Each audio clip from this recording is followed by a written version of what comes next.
Breaking news. ఏపీలో కొత్తగా మరో 3 జిల్లాలు ఏర్పాటు కాబోతున్నాయి. జిల్లాల పునర్విభజనపై ఏర్పాటైన కేబినెట్ సబ్ కమిటీతో సీఎం చంద్రబాబు గత 2 రోజులుగా సమీక్షలు జరుపుతున్నారు. అనంతరం రంపచోడవరం కేంద్రంగా పోలవరం జిల్లా, మదనపల్లె, మార్కాపురం జిల్లాల ఏర్పాటుకు ఆమోదం తెలిపారు. అలాగే అద్దంకి, పిలేరు, బనగానపల్లె, మడకశిర, నక్కపల్లి రెవెన్యూ డివిజన్ల ఏర్పాటుకు చంద్రబాబు గ్రీన్ సిగ్నల్ ఇచ్చారు.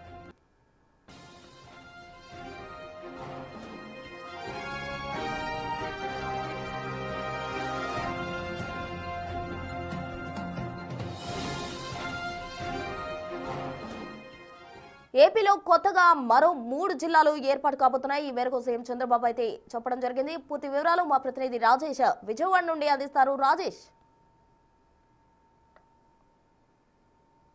చాలా సుదీర్ఘ కసరత్తు తర్వాత రాష్ట్రంలో మరొక 3 కొత్త జిల్లాల ఏర్పాటుకి నిన్న ముఖ్యమంత్రి చంద్రబాబు ఆమోదం తెలిపారు. మొత్తం 3 జిల్లాలు మార్కాపురం, మదనపల్లి, పోలవరం, ఈ 3 జిల్లాలని ఖరారు చేస్తూ నిన్న జరిగినటువంటి సమావేశంలో ముఖ్యమంత్రి చంద్రబాబు నిర్ణయం తీసుకోవడం జరిగింది. ఎన్నికల సమయంలో కొత్త జిల్లాలకు సంబంధించిన ప్రపోజల్స్, అదేవిధంగా మండలాల విలీనం, రెవెన్యూ డివిజన్ సంబంధించినటువంటి చాలా సమస్యలు అప్పుడు స్థానిక నేతలు, అప్పుడు ప్రతిపక్ష నేతగా ఉన్నటువంటి చంద్రబాబు దృష్టి తీసుకొచ్చారు.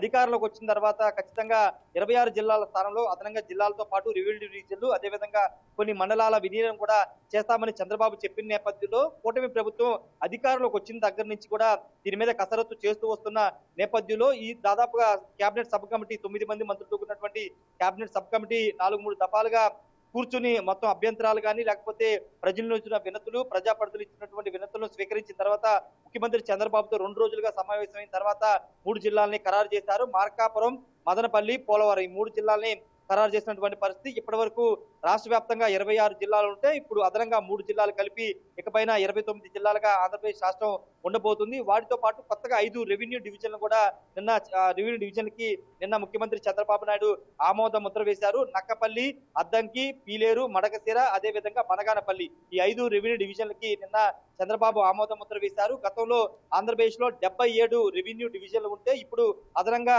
5 యాడ్ అయ్యాయి. కాబట్టి ఇకపైన 82 రెవెన్యూ డివిజన్లుగా 29 జిల్లాలుగా ఆంధ్రప్రదేశ్ రాష్ట్రం ఉండబోతుంది. వాటితో పాటుగా ఆంధ్రప్రదేశ్ లో ఎక్కడా లేని విధంగా కర్నూలు జిల్లాలోని ఆదోనిలో దాదాపు 2,60,000 మంది ఉన్నటువంటి ఒక మండలం ఉంది. పెద్ద హరివరం అనే ఒక మండలం ఉంది. ఆ మండలాన్ని విభజించి ఆదోనిలో సగభాగం, అదేవిధంగా పెద్ద హరివరం పేరుతో మరొక మండలాన్ని ఏర్పాటు చేస్తూ నిన్న ముఖ్యమంత్రి చంద్రబాబు నిర్ణయం తీసుకున్నారు. దానికి సంబంధించినటువంటి విషయంలో రెవెన్యూ శాఖ ఈ రోజు దానికి సంబంధించిన గెజిట్ కూడా విడుదల చేయబోతుంది. వాటితో పాటు రాష్ట్ర వ్యాప్తంగా ఉన్నటువంటి 26 జిల్లాల్లో 9 జిల్లాల్లో ఎక్కడ కూడా మార్పులు చేయలేదు. 17 జిల్లాలో చిన్న చిన్న మార్పులు చేశారు. మండలాల విలీనం, అదేవిధంగా మండలాలు ఇంకొక నియోజకవర్గం కలపడానికి సంబంధించినటువంటి నిర్ణయాలు కూడా తీసుకున్నారు. వీటికి సంబంధించినటువంటి గెజిట్ నోటిఫికేషన్ త్వరలోనే రాబోతుంది. ఈ నెల 25 అంటే శుక్రవారం ఆంధ్రప్రదేశ్ రాష్ట్ర కేబినెట్ సమావేశం జరగబోతున్న నేపథ్యంలో నిన్న జరిగినటువంటి సమావేశ నిర్ణయాన్ని కేబినెట్ అప్రూవల్ ఇవ్వబోతుంది. అప్రూవల్ ఇచ్చిన తర్వాత దానికి సంబంధించిన గెజిట్ నోటిఫికేషన్ ఇస్తుంది. ఇచ్చిన తర్వాత ఒక నెల రోజుల పాటు ప్రజల నుండి అభ్యంతరాలు, లేకపోతే ఏదైనా మార్పులు చేర్పులు సంబంధించిన సూచనలు తీసుకుంటారు. తీసుకున్న తర్వాత డిసెంబర్ 31 లోపున అధికారికంగా రాష్ట్రంలో 29 జిల్లాలకు సంబంధించినటువంటి ఏర్పాటు నిర్ణయం అయితే రాబోతుంది. ప్రస్తుతం రైట్, థ్యాంక్ యూ రాజేష్.